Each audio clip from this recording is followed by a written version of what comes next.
북한 핵실험에 대비해 전술핵을 재배치해야 한다는 의견이 여당 내에서 커지는 데 대해 대통령실은 전술핵에 대해 미국과 논의한 적이 없다며 명확히 선을 그었습니다. 그러나 여당에서는 한반도 비핵화 공동선언을 파기해야 한다는 주장까지 내놓으면서 연일 목소리를 높였고 야당은 정치적 속셈이라고 비난했습니다. 박소정 기자가 보도합니다. 취임 100일 기자회견에서 윤석열 대통령은 북한의 비핵화가 불가능하면 우리도 핵을 보유해야 하느냐는 질문에 이렇게 답변했습니다. 확장 억제가 아마 그 형태가 조금 변화될 수는 있겠습니다만은 NPT 체제에 대해서는 끝까지 포기하지 않고 지켜낼 생각입니다. 대통령실은 윤 대통령의 이러한 의지가 현재 시점에서 바뀐 게 없다는 입장입니다. 북한의 7차 핵실험이 감행된다면 그 후 상황은 예단하기 어렵다고 단서를 달면서도 전술 핵에 대해선 선을 긋고 있습니다. 대통령실 고위 관계자는 YTN 통화에서 전술핵은 현실 가능성이 없다면서 미국과 이를 두고 논의해 본 적이 없다고 일축했습니다. 현재로는 한미의 확장 억제력을 최고로 강화해 그 안에서 대응 방안을 찾으면 된다고도 했습니다.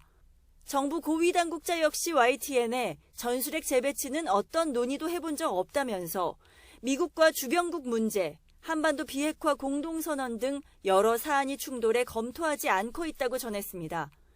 그럼에도 불구하고 여당 내 강경 대응론은 더욱 커지고 있습니다. 국민의힘 정진석 비상대책위원장은 1991년 한반도 비핵화 공동선언은 폐기된 거나 다름없다며 북한이 핵실험을 할 경우 우리 역시 파기해야 한다고 주장했고, 그러니까 더 이상 그 선언에 집착할 필요가 없다. 이미 휴지 조각이 됐다. 당연히 그것은 폐기돼야 마땅하고 이미 폐기된 것이나 마찬가지다. 나아가 김기현 의원은 우리 스스로 핵 능력을 갖춰야 한다는 핵무장까지 언급했습니다.